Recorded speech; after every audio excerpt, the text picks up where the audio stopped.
आज आषाढ़ कृष्ण षष्ठी का यह शुभ मंगल पावन दिवस है और प्रतिदिन प्रसारित होने वाले सोनगढ़ संदेश में से आज जो संदेश हमें प्राप्त हुआ है यह अपने जीव तत्व की महिमा को बताते हुए संदेश है कि किस प्रकार से परद्रव्य जीव को ज्ञान कराने में निमित्त है या नहीं। इस प्रकार से ये बताता हुआ आज का संदेश पूज्य गुरुदेव श्री के वचनामृत के आधार से हमें प्राप्त हुआ है। तो चलिए पढ़ते हैं पहले आज का संदेश। इसमें लिखा है कि तीर्थंकर के निमित्त से जो योग्य जीव हो वे सत्य स्वरूप समझकर अपने आत्मा को समझ लेते हैं। ऐसा मेल सहज ही हो जाता है। वे किसी दूसरे के लिए अवतार नहीं लेते। क्या बताना चाहते हैं यहाँ पर कि कोई जीव किसी के लिए अवतार नहीं लेता।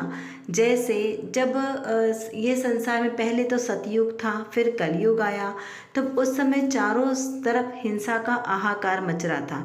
सारे ही लोग त्रस्त थे, कहीं पर भी किसी को धर्म का सत्य स्वरूप नहीं समझ में आ रहा था।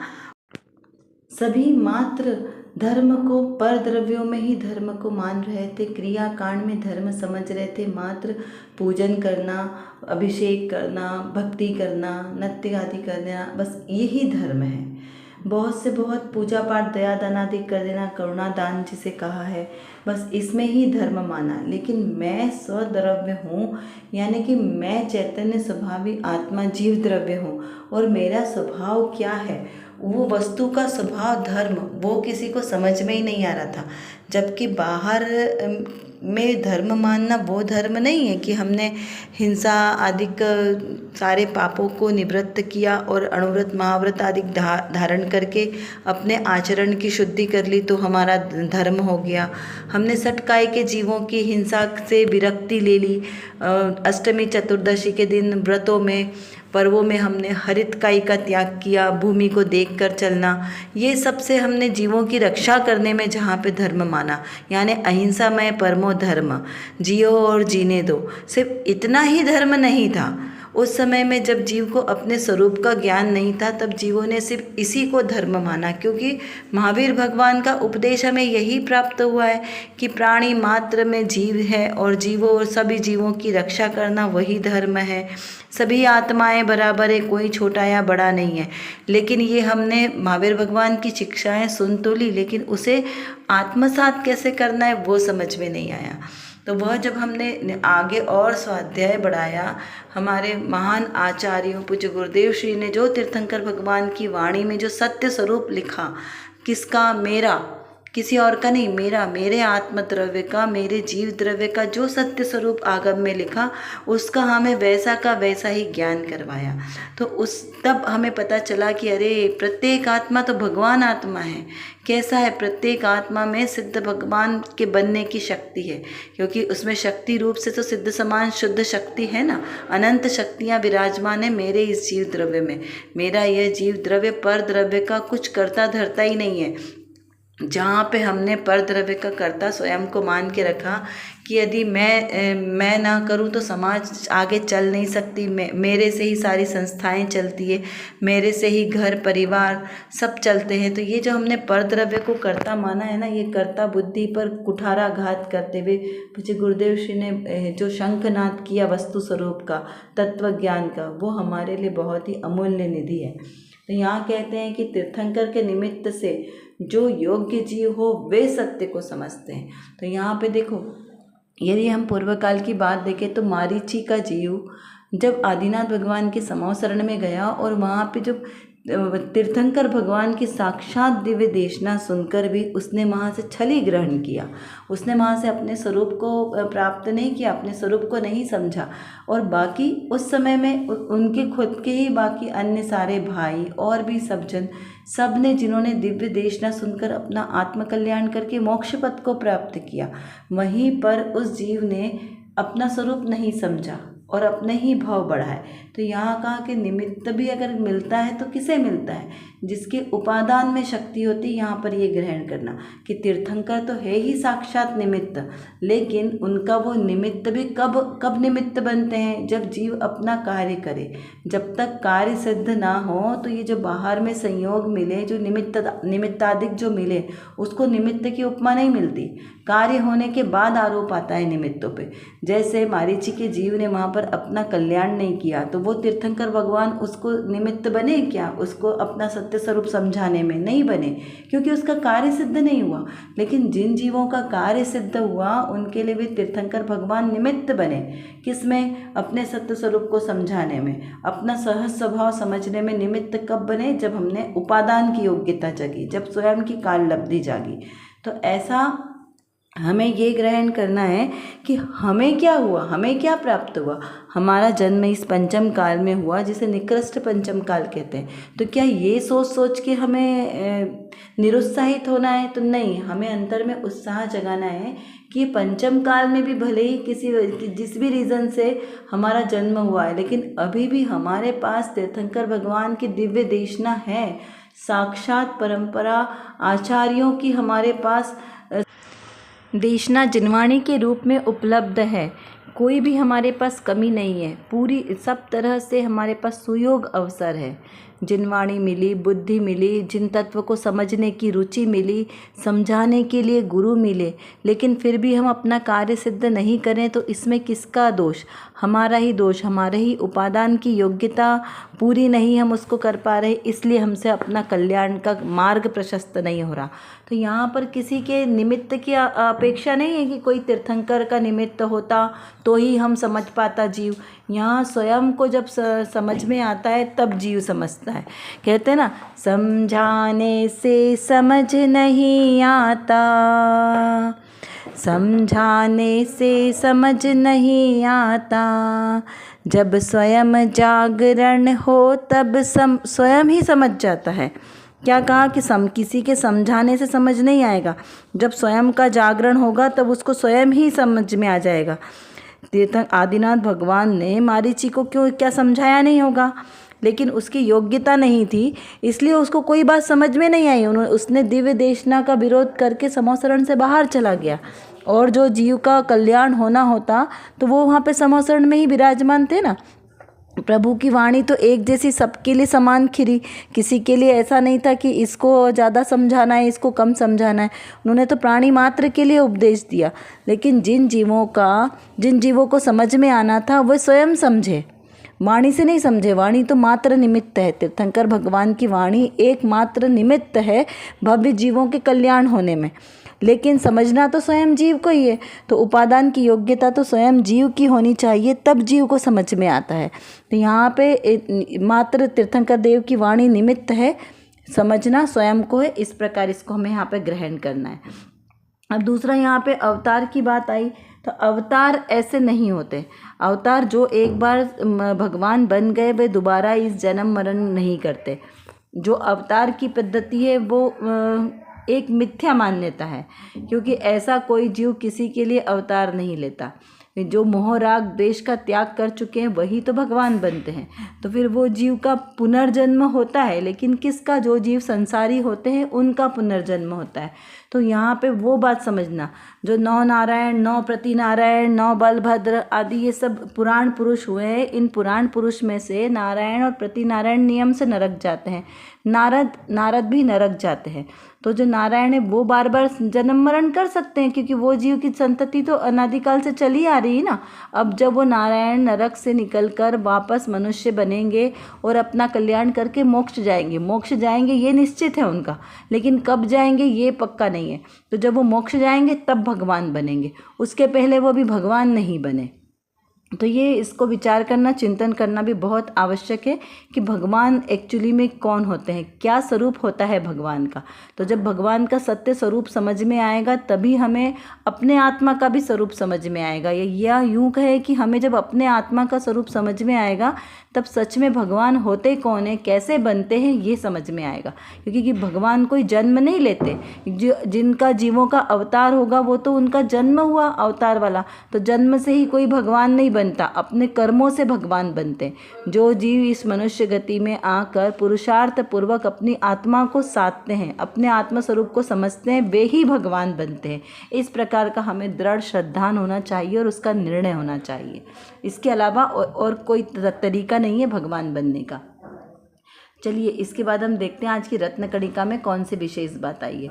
यहाँ पर श्रोता ने प्रश्न किया है कि क्या संस्कृत और व्याकरण का कुछ पढ़ा हो तो आत्मा की प्राप्ति कर सकते हैं, उसके अलावा नहीं कर सकते। क्या प्रश्न किया कि हमें भगवान बनने के लिए क्या पढ़ना पड़ेगा, क्या संस्कृत प्राकृत व्याकरण का ज्ञान होना आवश्यक है, तो उसके आधार से हम भगवान बन सकते हैं। तो उसका समाधान करते हुए पूज्य गुरुदेव श्री ने समयसार जी कलश के 69 प्रवचन के आधार से कहा है कि तिर्यंच संकेत प्राप्त कर सकता है, वहाँ उसे भाषा का ज्ञान नहीं होता, नौ तत्व के नाम भी नहीं आते उसे, वहाँ भाषा व्याकरण के साथ क्या संबंध है। भगवान आनंद स्वरूप है, उस तरफ ढलान वह पंडितपना है, वह पांडित्य है। भाई समझ में आया। आनंद अनंत आनंद के नाथ का तुझे स्पर्श नहीं हुआ और राग के मिलने से सुख माना है, वह छिलके को कूटने के जैसा है। समझाए छे काई ऐसा मार्ग है जिन मार्ग का। क्या कहा गुरुदेव श्री ने कि समझाए छे काई, कुछ समझ में आता है कि यह मार्ग कैसा है, कैसा है मार्ग जिन शासन का। यहाँ किसी को पांडित्य, शास्त्र ज्ञान को पांडित्य नहीं कहा, शास्त्र ज्ञान तो शून्य है। क्योंकि मोक्षमार्ग प्रकाशक जी में क्या बताया कि शास्त्र ज्ञान ज्ञान नहीं है, शास्त्रों से किसी को ज्ञान नहीं मिलता। जिनवाणी में लिखे हुए अक्षर तो जड़ है, पुद्गल है, वो ज्ञान देने वाले नहीं है। ज्ञान कहाँ आता है, जीव में ज्ञान है, जीव में ज्ञान नाम का गुण है, तो वहाँ पर ज्ञान मिलेगा। शास्त्र तो जड़ है, पुद्गल है, तो उसमें से ज्ञान कैसे आएगा।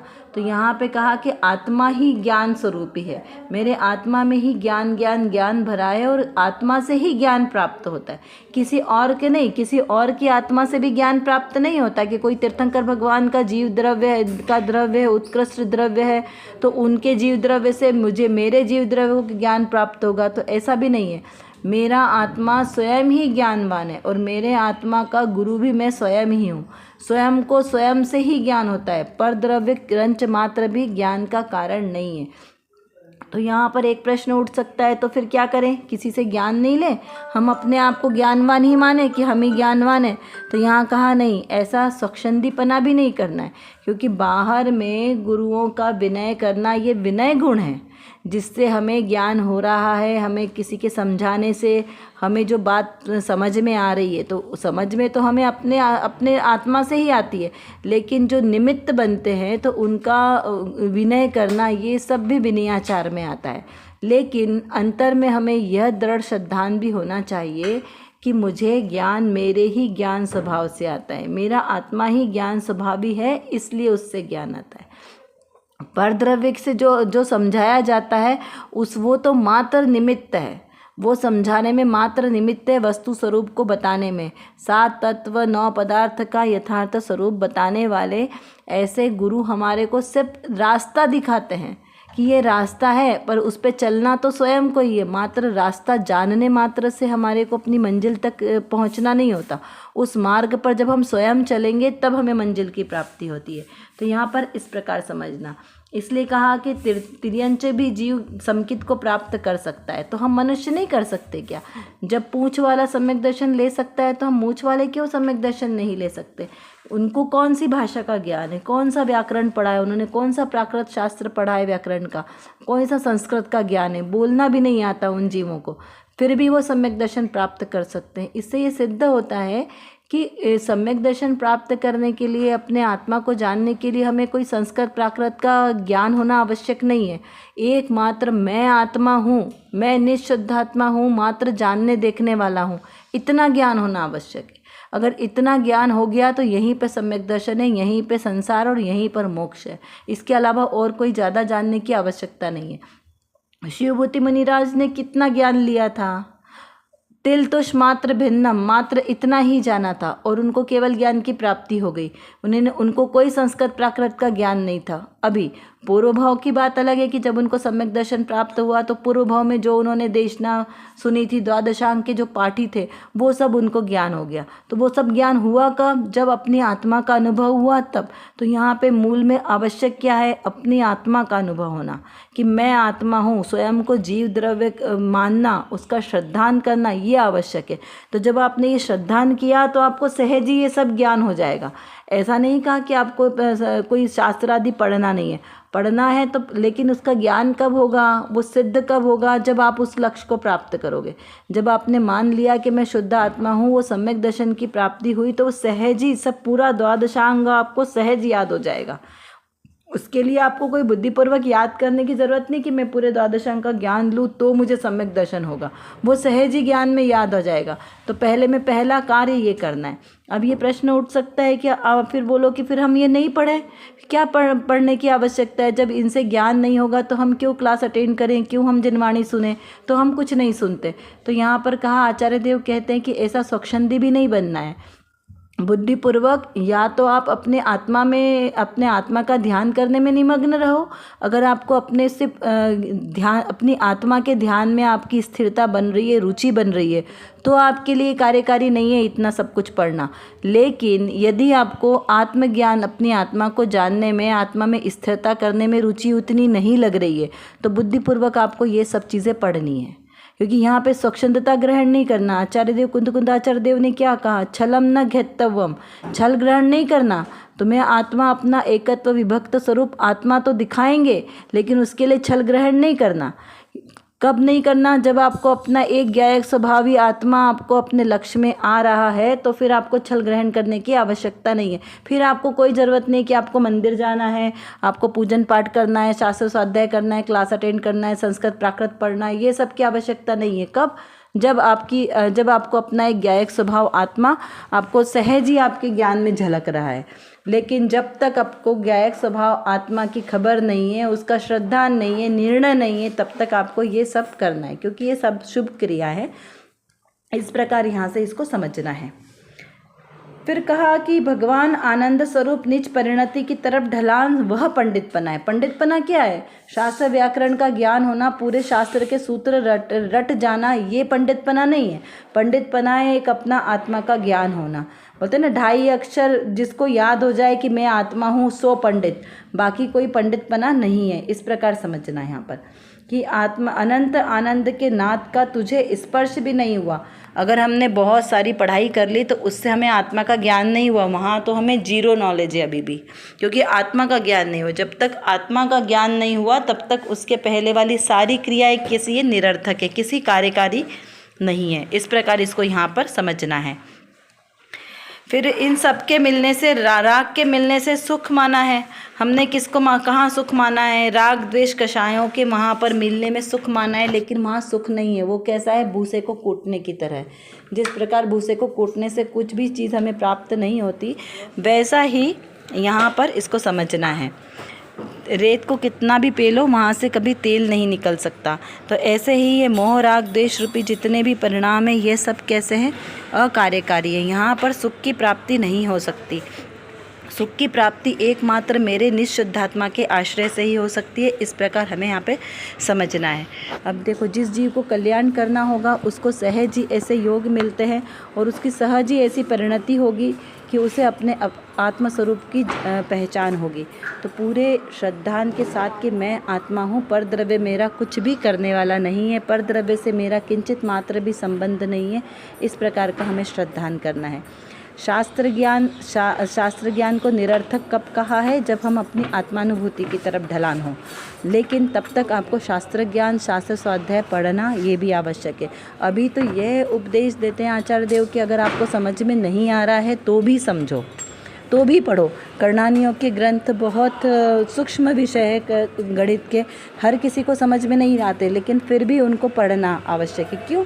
क्योंकि अभी आत्मानुभूति तो हमें हो नहीं रही है, तो तब तक ये जितना पढ़ेंगे तो ये हमारे धारणा ज्ञान में रहेगा, और फिर भविष्य में जब हमें सम्यक दर्शन की, जब वो अनुभूति में आएगा सम्यक दर्शन, उस समय हमें सहज ही वो सब याद आ जाएगा कि हमने पूर्व में क्या क्या पढ़ा। अभी पढ़ेंगे ही नहीं तो हमें याद कैसे आएगा। तो इसलिए कहा कि पढ़ना भी आवश्यक है। अभी कुछ प्रश्नों के माध्यम से हम चिंतन करते हैं कि जीव को ज्ञान कैसे होता है। शास्त्र सुनने से, गुरु से, तीर्थंकर भगवान से, या फिर स्वयं से ज्ञान होता है। क्या भगवान का अवतार होता है? भगवान कैसे बनते हैं? इसको तर्क के साथ स्पष्ट करना है और समझना है। आत्मज्ञान के लिए शब्द ज्ञान आवश्यक है या अनुभव ज्ञान आवश्यक है? पंडित होना किसे कहा? क्या प्राकृत संस्कृत भाषा का व्याकरण आदि का ज्ञान होना, उससे मोक्ष मार्ग बनता है? विचार कीजिए कि मोक्ष मार्ग के लिए आवश्यक कार्य क्या है, कैसे मोक्ष मार्ग प्राप्त होता है। कर विचार तो पाम, हम जितना विचार करेंगे उतना ही हमारा विषय क्लियर होगा, क्योंकि हमारे पास समय की कमी है और जानना बहुत ज़्यादा है। और किसको जानना है? अपने ही ज्ञायक स्वभाव को जानना है। तो जब तक हम अपने इस ज्ञायक स्वभाव को नहीं जानेंगे तब तक हमारा कोई भी कार्य सिद्ध नहीं हो सकता। तो एकमात्र जो मेरे अंदर, मतलब मेरे आत्म स्वभाव में जो ज्ञान नाम का विशेष गुण है, इस गुण को एकमात्र अपने ज्ञायक स्वभाव को जानने में लगाएं तो निर्विकल्प दशा की प्राप्ति होगी, और इस निर्विकल्प दशा के ही आश्रय से हमें शाश्वत सुख की प्राप्ति होगी। तो वो शाश्वत सुख हमें प्राप्त हो, इसीलिए पुरुषार्थ करना आवश्यक है। उसके लिए व्यवहार से तो सच्चे वीतरागी देवशास्त्र गुरु का आश्रय लेना योग्य है, और निश्चय नय से मेरी निज शुद्धात्मा का आश्रय लेना ही सर्वश्रेष्ठ उपाय है। अभी के लिए बस इतना ही। विशेष चर्चा हम आगे की कक्षाओं में करेंगे।